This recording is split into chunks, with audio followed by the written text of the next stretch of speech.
જય જવાન જય કિસાન। મારું નામ સાગરભાઈ હંસરાજભાઈ જાપડિયા, ગામ શિવરાજપુર, તાલુકો જસદણ, જિલ્લો રાજકોટ। અને હાલ હું ગુજરાત પોલીસમાં રાજકોટ ગ્રામ્યમાં પોલીસ કોન્સ્ટેબલ તરીકે ફરજ બજાવું છું। ને હાલની પરિસ્થિતિ જોતા કે ખેડૂતોની પરિસ્થિતિ અત્યારે કેવી છે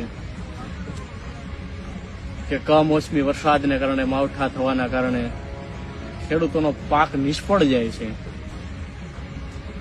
ત્યાંથી બોટાદ એપીએમસીમાં જોઈ લો તો ખેડૂત દિવસ રાત મહેનત કરી અને પાક તૈયાર કરે છે અને તૈયાર પાક થાય પછી માર્કેટિંગ યાર્ડમાં વેચાણ કરવા લઈ જાય છે અને ત્યારે ત્યાંના વેપારીઓ ખેડૂતોનો એકવાર માલ વેચાણથી લઈ લે છે કે એક ફિક્સ કરે છે કે ભાઈ આટલા રૂપિયા આ માલના આવે, અને ત્યારે ફરીવાર જ્યારે એમના ગોડાઉને લઈ જવામાં આવે છે અને ત્યાં ખેડૂતે પાસેથી 100-150 રૂપિયા ઓછો ભાવ કે જેમના કટ મારી દેવામાં આવે છે, જે ખરેખર એપીએમસીમાં નિયમો વિરુદ્ધ છે। કે ખરેખર એકવાર હરાજી થયા બાદ જે કિંમત નક્કી થઈ હોય વેપારીને એ કિંમત ચૂકવવાની હોય છે।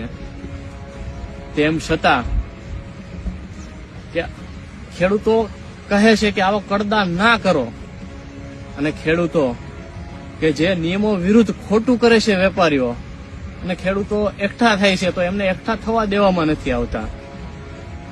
અને અત્યારે હાલની પરિસ્થિતિ એ કે છેલ્લા 4 મહિનાથી ખેડૂત મહેનત કરતો હોય ને તૈયાર પાક આ કમોસમી વરસાદ, માવઠું થવાના કારણે નિષ્ફળ જાય છે કે ખૂબ નુકસાની આવે છે।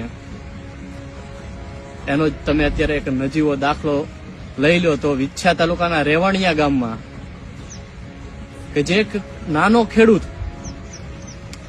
કે જે પોતાનું ખેતરમાં વાવેલું બિયારણ બાકીમાં લાવે છે, વાવણી ટ્રેક્ટરથી જે વાવેતર કરવામાં આવે છે એ બાકી કરવામાં આવે છે, જે દવાઓ એ પણ બાકીમાં લેવામાં આવે છે, ને પાક જ્યારે તૈયાર થયો ને કમોસમી વરસાદ, માવઠું થવાના કારણે એ પાકમાં ખૂબ નુકસાન આવે છે તો ખેડૂત એટલો ચિંતામાં આવી જાય છે કે હવે મારે શું કરવું, તો છેલ્લે એ એવું પગલું ભરી જાય છે કે પોતે આત્મહત્યા કરી જાય છે કે આ લોકોના હું પૈસા ક્યાંથી આપીશ। અને આ બધું તમે વસ્તુ કોણ સમજી શકશે કે ખેડૂતોનું સતત શોષણ અને દમન થાય છે એ ખેડૂત જ સમજી શકે છે।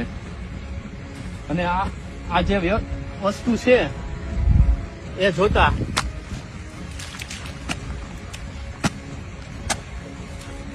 કે સતત બધી જગ્યાએ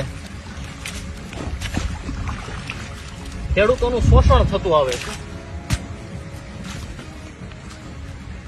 તો આ કોઈ એસીમાં બેઠેલો વ્યક્તિ આ પરસેવાની કિંમત નથી સમજી શકવાનો।